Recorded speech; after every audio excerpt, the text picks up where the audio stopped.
बोलो श्याम बोलो राधा स्वामी नाम बोलो जब भी जुबान खोलो राधा स्वामी नाम बोलो सुबह बोलो श्याम बोलो राधा स्वामी नाम बोलो जब भी जुबान खोलो राधा स्वामी नाम बोलो भाग बड़े हमने नर्तन पाया है हीरे जैसी जिंदगी को कोड़ी सा बनाया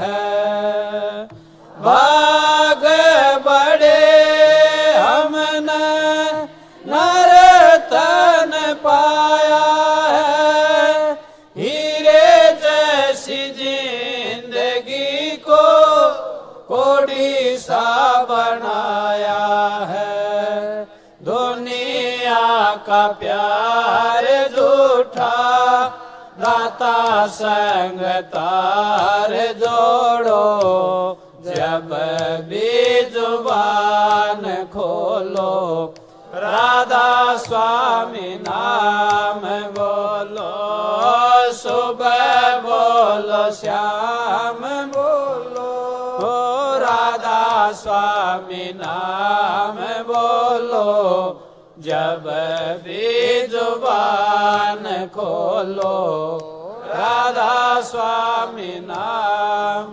बोलो प्रभु की कृपा से अनमोल खजाना है इसकी कृपा से मिला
दुनिया से छोड़े हमने सब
स्वामी बन के आया है।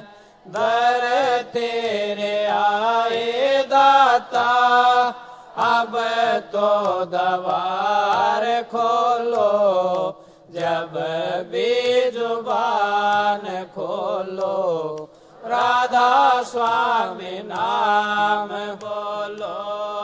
सुबह बोलो, श्याम बोलो, राधा स्वामी नाम बोलो, जब भी जुबान खोलो, राधा स्वामी नाम बोलो। साहिब कंवर जी हमने सतगुरु पाए हैं, जन्म जन्म के मारे कर्म नशाए हैं। साहिब कंवर जी हमने सतगुरु पाए हैं, जन्म जन्म के मारे कर्म नशाए हैं। सीपी के संग संग सारे जयकार बोलो, जब भी जुबान खोलो, राधा स्वामी नाम बोलो। सुबह बोलो, श्याम बोलो, राधा स्वामी नाम बोलो, जब भी जुबान खोलो, राधा स्वामी नाम बोलो। आरत आगे राधा स्वामी की कीजे, विमल प्रकाश अमीर रस पीजे। आरत आगे राधा स्वामी की कीजे, विमल प्रकाश अमीर रस पीजे। राधा स्वामी दयाल की दया, राधा स्वामी सहाय, राधा। प्यारी साध संगत जियो, भाइयों बहनों बच्चों, जितने भी आप सत्संग लाभ के लिए आए हो, सबसे पहले आपको रामनवमी और विजयदशमी की बहुत बहुत मंगल कामनाएं। हमारे देश का बच्चा बच्चा जानता है कि दशहरे का त्यौहार क्यों मनाया जाता है। मुख्य रूप से श्री रामचंद्र जी ने इस दिन, दशहरे के दिन, लंका के राजा रावण का वध किया था, जो एक बहुत ही आतताई, निर्दयी, कपटी लंका का राजा होता था।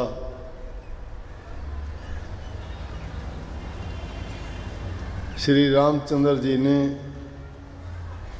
उनका वध इसलिए किया, उन्होंने अनीति के रास्ता अपनाया।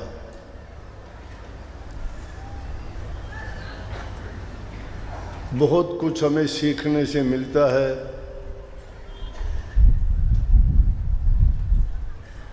चारों वेदों को हम कहते हैं कि ज्ञान के भंडार हैं, परंतु मैं तो यहाँ तक कह देता हूँ कि रामायण हमारा 5वां वेद है।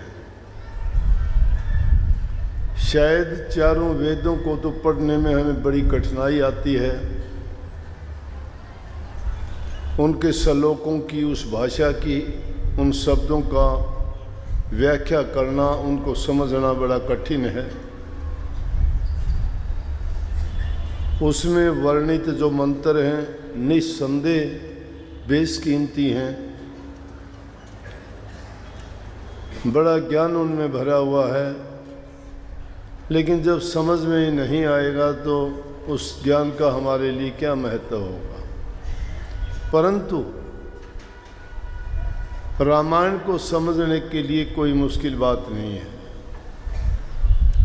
एक नहीं अनेकों रामायण लिखी गई। वाल्मीकि जी ने अलग लिखी, तुलसीदास जी ने अलग लिखी, और भी अनेक भाषाओं में उस रामायण का, रामचरित्र का पूरा वर्णन उनमें थोड़ा बहुत किसी में कमो बेश भी हुआ होगा, लेकिन सब ने उसका वर्णन जो किया है वो समझने में बड़ा आसान है। समझने का मतलब क्या कहता हूँ मैं, बातें अनेकों सुनते हैं, करते हैं, हम कहते हैं, लेकिन जो बातें कहते हैं और उनको हम करते नहीं तो उन बातों का कहने का कोई महत्व नहीं रह जाता। जो बातें सुनते हैं और सुनने के बाद में अपने जीवन में उनको नहीं अपनाते तो उन बातों का सुनने का कोई महत्व नहीं है। इशारा मेरा किस तरफ है कि सत्संगों में महापुरुष हमें अच्छी से अच्छी बातें ज्ञान की, भक्ति की, वैराग की, जीवन के सुधार की, घर गृहस्थी में शांति से जीने की, किस प्रकार से अपने जीवन को सुखी जिए, इन सब बातों को बहुत भली भांति समझाया और बताया जाता है। लेकिन उन बातों को सुनते हैं, सुनने के बाद भी उनके विपरीत जब काम करते हैं तो उन बातों को सुनना नहीं कहो, वो ज्ञान नहीं है, वो फिर भी अज्ञान ही है। हर साल ये 10 दिन में पूरी रामायण का चरित्र वर्णन किया जाता है कि श्री रामचंद्र जी कौन थे, माता सीता कौन थी, लक्ष्मण कौन था, रावण कौन था, विभीषण कौन था, हनुमान जी ने क्या किया था। सब बातों को बहुत चाव से देखते हैं, सुनते हैं, करते हैं। और किस बात को उजागर किया जाता है उसमें, वो विशेष रूप से सत्संग ही है। उसमें इस बात को उजागर किया जाता है कि देखो, अधर्म पर धर्म की जीत होती है, सत्य की जीत हमेशा होती है, पाप कर्म का नतीजा बुरा ही निकलता है, और अच्छे काम का, धैर्य रखने वाले का, शांति से जीने वाले का परिणाम अच्छा होता है। एक बात को न लीजिए, रामायण की अगर एक एक बात को आप सुनोगे तो हमारे जीवन से अलग नहीं है वो। हर इंसान के जीवन में ऐसे वक्त, ऐसे वाक़यात आते हैं। दुख की घड़ी भी आती है, सुख की घड़ी भी आती है, परीक्षाएं भी होती हैं, और उनमें आदमी उस वक्त में उन बातों को याद कर ले तो उस समय गुजर जाता है, रुकता नहीं है। कोई भी समय बुरा भला हो कभी ठहरता नहीं, चलता रहेगा, वक्त का स्वभाव है। इंतजार करना चाहिए, लेकिन हम अधैर्य हो जाते हैं। हम सोचते हैं कि ये तो गलत हुआ, ऐसा नहीं होना चाहिए था। लेकिन महापुरुषों ने तो ये कहा, होई सोई जो राम रचि राख्या, क्यों कोई तर्क बढ़ाव साखा। होई सोई जो राम रचि राख्या, जो होना है मालिक ने जो रच रखा होएगा, कोई उसको रोक नहीं सकता है। भावी बलवान है, वो होगी, लेकिन उसका बहाना लेके हमें अपना कर्म नहीं बिगाड़ना चाहिए। उसका बहाना या ओट लेके ये नहीं कहनी चाहिए कि ऐसा तो होना ही था, ये तो किस्मत में ही था, ये तो भाग्य में था। नहीं, भाग्य को दुर्भाग्य हम बना लेते हैं। खोटे मंदे कर्म जानबूझ के हम करते हैं। इंसान समझता है, जानता है कि ये गलत है, लेकिन फिर भी समय गुजर जाने के बाद तो सबको याद आ जाता है।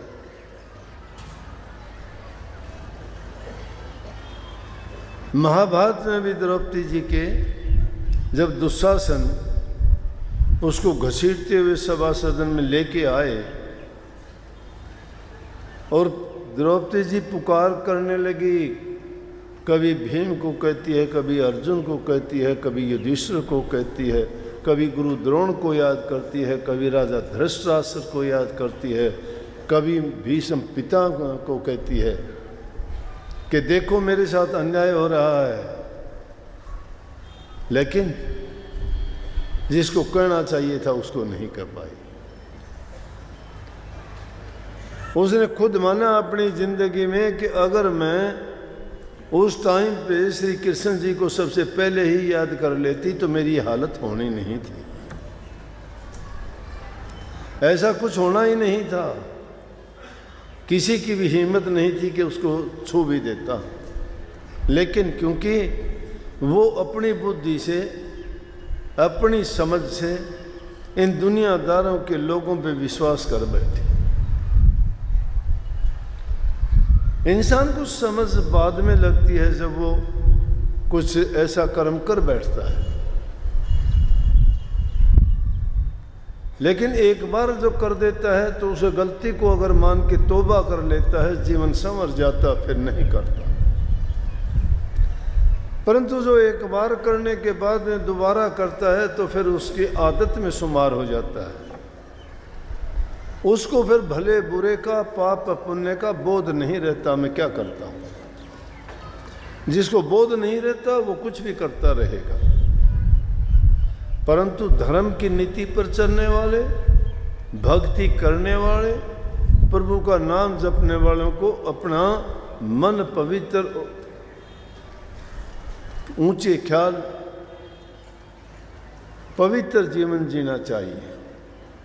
और उस शुद्धता और पवित्रता के लिए मैं कहता हूँ इस ग्रंथ को ही आगे रख ले कि हमारा जीवन में कर्तव्य क्या हो, माँ बाप के प्रति हमारा कैसे कर्तव्य हो।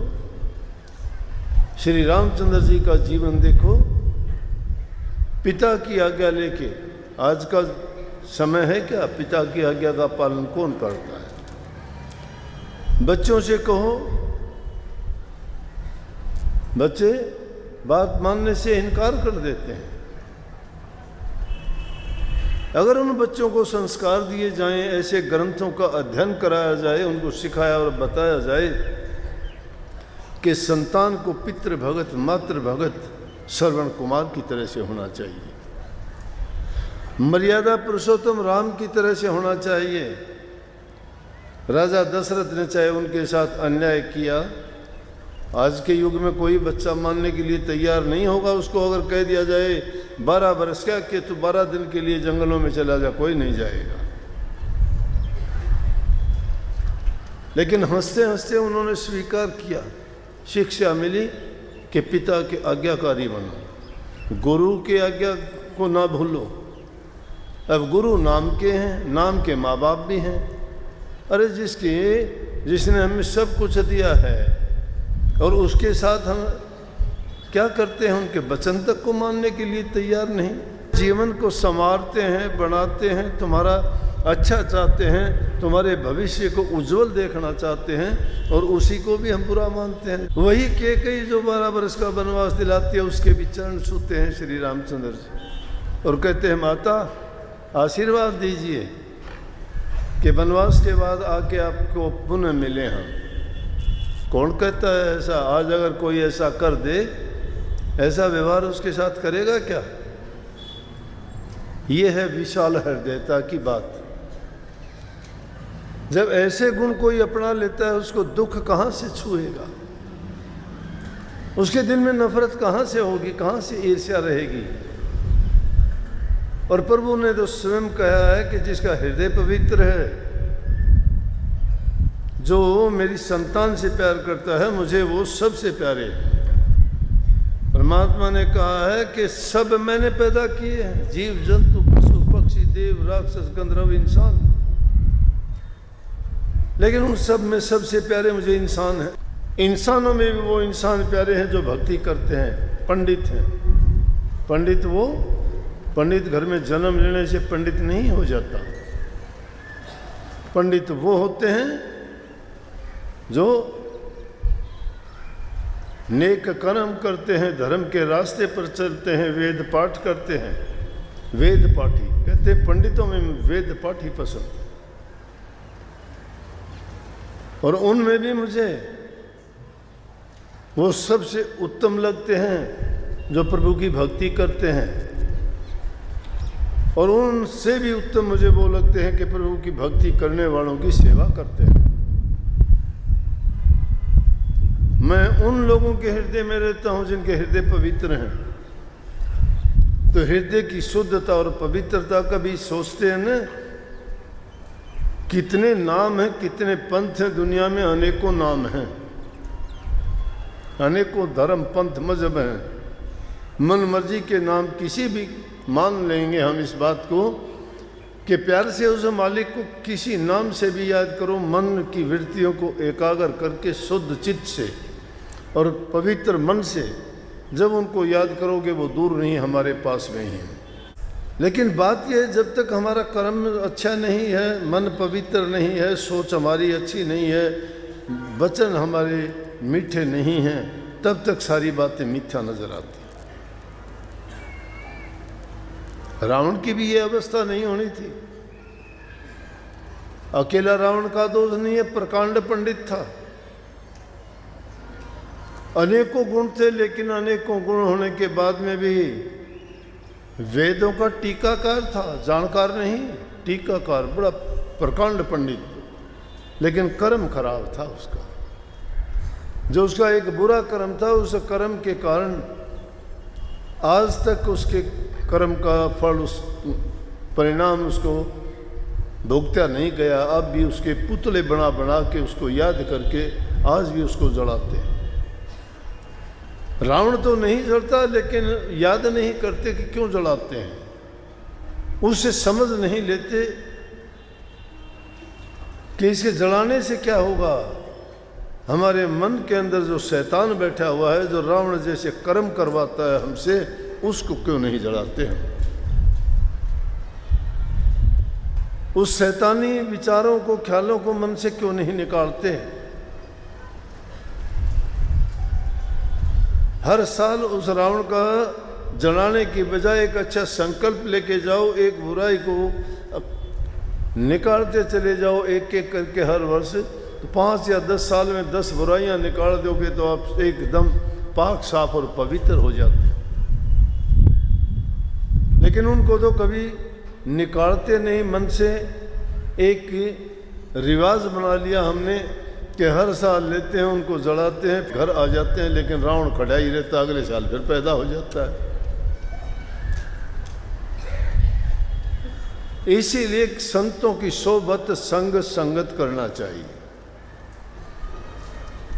महापुरुषों के पास जाओगे, वो तुम्हारे बुरे विचारों को छुटवाएंगे, अच्छे गुण तुम में भरेंगे, और इतना ही नहीं, उनके साथ साथ प्रभु की भक्ति करने का तरीका भी बताएंगे।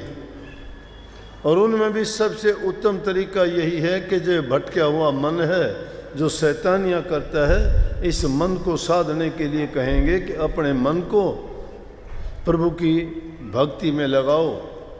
बुराई से हट जाएगा, धीरे धीरे करके सत्य मार्ग पर चलेगा, तो तुम्हारा जीवन भी पवित्र हो जाएगा। जब तक मन में शैतानियाँ भरी हुई हैं, जब तक मन रास्ते पे नहीं है, तब तक लाखों कोशिश करो, कितने ही आप जो बार के कार्य, पूजा पाठ, व्रत, तीर्थ, कर्त, यज्ञ, हवन, कितने भी करो, लेकिन उनसे फ़ायदा क्या होगा। ये सारी की सारी चीज़ें तभी आपके काम आएंगी कि जब आप अपने मन के विचारों को पवित्र कर लेंगे, बुराइयां तज दोगे। बुराइयां जब तक नहीं छोड़ी जाती तब तक तो रोज़ाना ही हमारे से कुछ ना कुछ गलतियां करते ही रहेंगे और उन गलतियों के करने के कारण उनका परिणाम बढ़ता रहेगा और परिणाम जो बनेगा उस परिणाम को भोगना ही पड़ेगा। लेकिन परिणाम बढ़ाने से पहले सोचते नहीं हैं, परिणाम बढ़ाने के बाद शिकायत करते हैं। तो फिर शिकायत किसकी? अगर उसको भी हमें ज्ञान विवेक हो जाए तो हम सोचेंगे कि किससे शिकायत करना, जब कर्म मैंने किया है तो परिणाम भी मेरा ही होगा। इसलिए बुरा करने के बजाय अच्छे काम करो। संतों के संग में जाने का फायदा, जो पारस के परस से लोहा कंचन हो, त्यों संतों के संग से जड़ से चेतन हो। जिस प्रकार से पारस पत्थर लोहे से छू दिया जाए तो सोना बन जाता है, पारस के परस से लोहा कंचन हो, उसी प्रकार से कहते हैं कि संतों के संग से जड़ से चेतन हो जाता है। जड़ कहते हैं मूर्ख, बुद्धिहीन, ठोठ, जिसको कोई ज्ञान समझ नहीं, और वो कहते हैं वो जड़ से चेतन हो जाता है, बुद्धिमान हो जाता है, ज्ञानवान हो जाता है। मूर्ख से मूर्ख भी, क्योंकि गुण है ये संतों में उनके संग का, संगत का, उनकी सोबत का। जैसे कि संग करोगे वैसे ही गुण हम में आएंगे। अब संतों का क्या है, संत जिसके पास जो चीज़ है वही तो देगा आपको। संतों ने नाम की भक्ति कमाई है, उनके पास जाओगे दूसरी चीज़ नहीं है, नाम की भक्ति ही आपको देंगे। और नाम की भक्ति में संसार के सारे पदार्थ और सारी चीज़ें आ जाती हैं, एक नहीं। सुख, शांति, सबर, संतोष, धैर्य, सब चीज़ें उसी में हैं। संसार के पदार्थ हमारे पास कितने ही हो जाते हैं, क्या धैर्य आता है? क्या किसी को शांति मिलते हैं? क्या कोई कहता है मैं तृप्त हो गया किसी चीज से? धन वालों के पास कितना ही धन हो, तृप्त नहीं होते हैं। कितना बड़ा परिवार हो, तृप्त नहीं होते। वो कहते हैं हम दुखी हैं। परिवार बड़ा हो, उनके कचहरियों में झगड़े मुकदमे चलते हैं, सुखी नहीं। कोठी बंगले कार हैं, वो भी खुशी सुख नहीं है, उनको भी रात दिन चिंताएं खाती रहती हैं। धन वालों से पूछ के देख लो, धन की चोरी से डरते हैं, कभी नौकर ना लेके चला जाए, कोई छापा ना पड़ जाए इनकम टैक्स का। अगर वो सही तरीके से नहीं आया है तो गलत तरीके से आई चीज़ वो गलत तरीके से भी जाएगी। गलत रास्ते से आई है तो गलत रास्ते से ही जाएगी, चली जाएगी वो। लेकिन उसको लेने में हमने कितनी चोरी की, कितने डरते रहे, रातों की नींद खो देते हैं, मन का चैन चला जाता है और उसी उधेड़ बुन में जिंदगी बीतती रहती है, लेकिन उस आदत को नहीं छोड़ते। बड़े बड़े राजा महाराजा आए, उन्होंने क्यों छोड़ दिए? धन दौलत के उस लालच में पड़े ही नहीं। समझ आ गई उनको कि इन चीज़ों ने साथ नहीं देना, हमारा साथ हमारे कर्मों ने देना है। इसलिए हमारे अपने कर्मों को बनाए हम। कहने से कर्म नहीं बनेंगे। संतों की संगत करते करते करते करते संगत करते जाओगे, सुधार आता चला जाएगा। है लकड़ी में इस आग है, इस नहीं दिखाई देती, नहीं जलते हम, मैं इसके ऊपर बैठा हूँ। लेकिन इसको रगड़ते रहोगे रगड़ते रहोगे रगड़ते रहोगे, अग्नि प्रकट हो जाएगी। है इसमें अग्नि, लेकिन छिपी हुई है, उसको प्रकट करना पड़ता है। जब अभ्यास करते जाओगे करते जाओगे करते जाओगे करते जाओगे, बुरी आदत एक दिन छूट जाएंगी। संतों के बारे में कहते हैं काग से हंस बना देते हैं, पत्थर से हीरा बना देते हैं। पत्थर से हीरा नहीं बन सकता, हीरा तो निकलता पत्थर में ही है। काग से हंस नहीं बनता, लेकिन कागों जैसे दुर्गुण छुटवा के हंस जैसे गुण ला देंगे। जो पत्थर की कीमत नहीं, उस पत्थर को ऐसा बना देंगे कीमती हो जाएगा, हीरे जवाहरात के बराबर हो जाएगा। जिस इंसान की कोई पूछ नहीं करता, उसको ऐसा बना देंगे कि दुनिया में जना देंगे, लोग पीछे पीछे फिरेंगे। नहीं बनाए क्या? कितने नाम लोगे कि जिन्होंने संतों का संग किया, सेवा की, उनके कहे वचन को माने, भक्ति के मार्ग पर चले, नाम की कमाई करी, वो सिर के ताज बन गए। दुनिया उनको भूलती नहीं, आज तक याद करते। कबीर साहब के घर में 2 टाइम की रोटी नहीं होती थी, आज कबीर साहब का नाम है दुनिया में। महात्मा बुद्ध जी ने सोच लिया था कि राजकाज में कोई खुशी आनंद नहीं है, ये दुनिया है क्या चीज़, एक सपना है, और इस सपने में जीने की बजाय उस यथार्थ को, उस सच्चाई को खोजना चाहिए। और उसको खोजने के लिए ऐसा त्याग कर दिया महात्मा बुद्ध जी ने। जब समाधि के अंदर बैठे, होश ही नहीं रहा। घर से निकले तो सिर मुंडा के निकले थे, लेकिन जब ध्यान की अवस्था में गए तो भूल गए अपने आप में, अपने ऐसी समाधि और ऐसा ध्यान लगाया। केकड़े फिर रहे थे, उन्होंने सोचा कि इसको धूप और गर्मी लगती होगी, सिर पे बैठते चले गए। और महात्मा बुद्ध की जब समाधि खुली तो देखते हैं कि उनका सिर पूरा केकड़ों से भरा हुआ था, लेकिन वो केकड़े मर मर के उनके सिर के ऊपर चिपके थे। आज जो घुंघराले बाल से दिखाई देते हैं ना, वो बाल नहीं थे। महात्मा बुद्ध ने उनको उतारा भी नहीं, पूरी जिंदगी उनके सिर पे रही। लेकिन वही गौतम बुद्ध, उनको ज्ञान हुआ, किस चीज से हुआ, त्याग दिया राजकाज। उनके पिताजी नहीं चाहते थे कि वह ऐसा काम करें, लेकिन उन्होंने उन सुखों को त्याग के वो रास्ता अपनाया। आज दुनिया में उसी महात्मा बुद्ध के नाम से वो आज नहीं है। इतने वर्षों के बाद भी दुनिया में उनके मंदिर देखो। दूसरे देशों में जो उनकी भाषा नहीं जानते, मैंने कनाडा, अमेरिका में उन देश देखे, उनके मंदिर देखे। वो ज्ञान फैलता चला गया।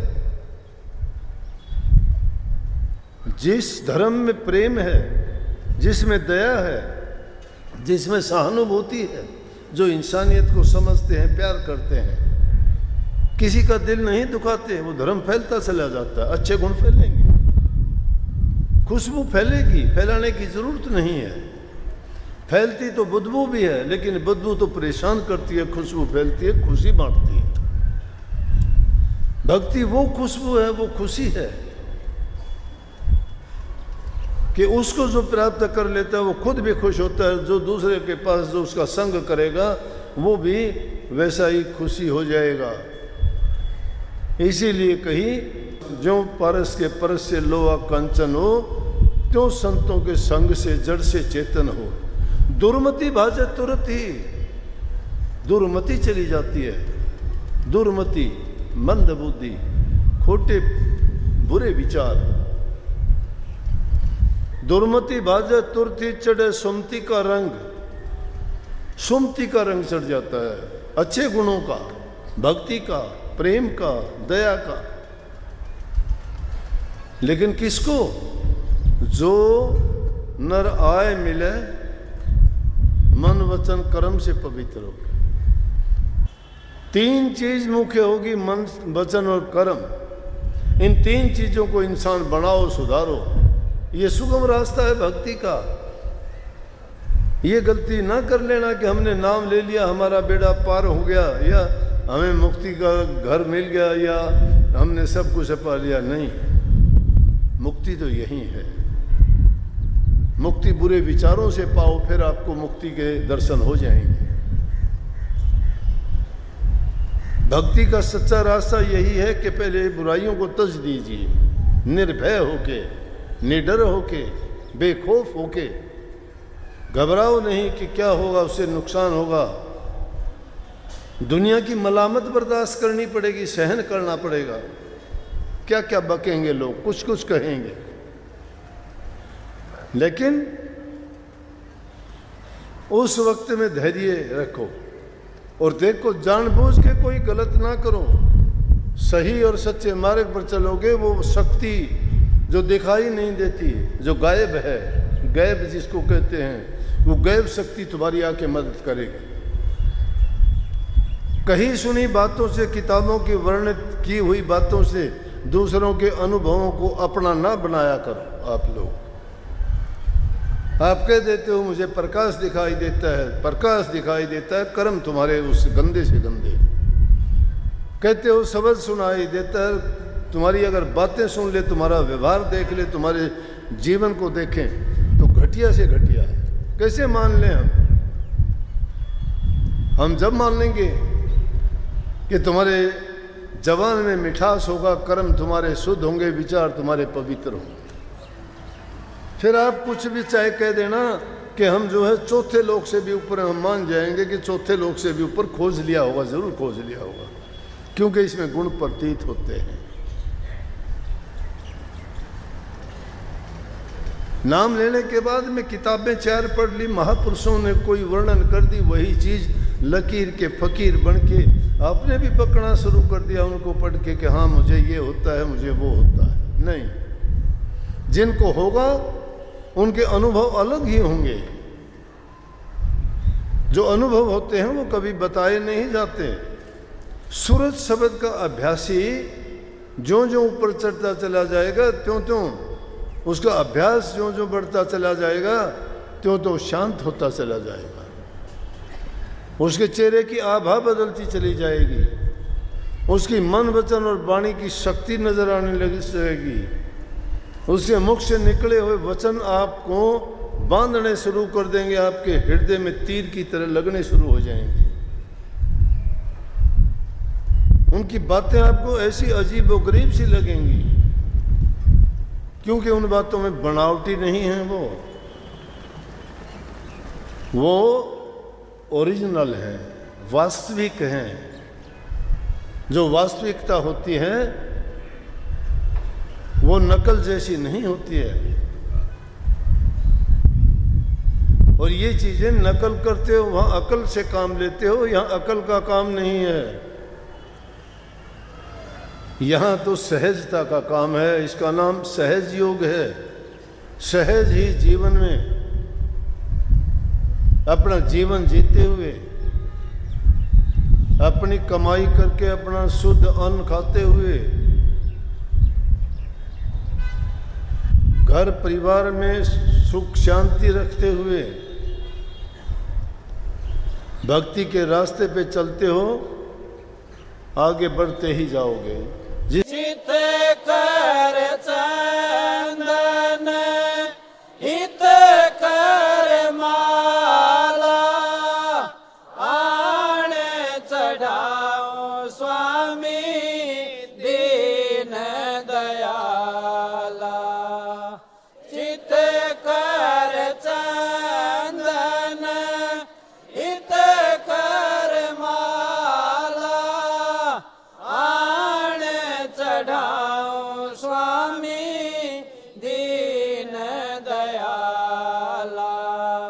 गगन कथाल सुरत की बाती, शब्द की जोत जग दिन राती। आरत आगे राधा स्वामी की कीजे, विमल प्रकाश अमीरस पीजे। आरत आगे राधा कीजे विमल प्रकाश आमी रस पीजे सहस कमल दल घंटा बाजे बंक नाल धुन सख सुनीजे सहस कमल दल घंटा बाजे बंक नाल धुन शंख सुनीजे ओंकार धुन तेरे कोटि बाजे सुन शिखर अक्षर धुन गाजे आरत आगे राधा स्वामी की कीजे विमल प्रकाश आमी रस पीजे आरत आगे राधा स्वामी की कीजे विमल प्रकाश आमी रस पीजे भवर गुफा ढिंग सोहंग वासा सत्य लोक सत्य नाम निवासा बोलो भवर गुफा ढिंग सोहंग वासा सत्य लोक सत्य नाम निवासा दास आप की आरत गावे चरण कमले में बासा पावे दास आप की आरत गावे चरण कमले में बासा पावे यारत आगे राधा स्वामी की कीजे विमल प्रकाश आमी रस पीजे आरत आगे राधा स्वामी की कीजे विमल प्रकाश आमी रस पीजे दया करो मेरे साईया देओ प्रेम की दात दुख सुख कुछ व्याप नहीं छूटे सब उत्पात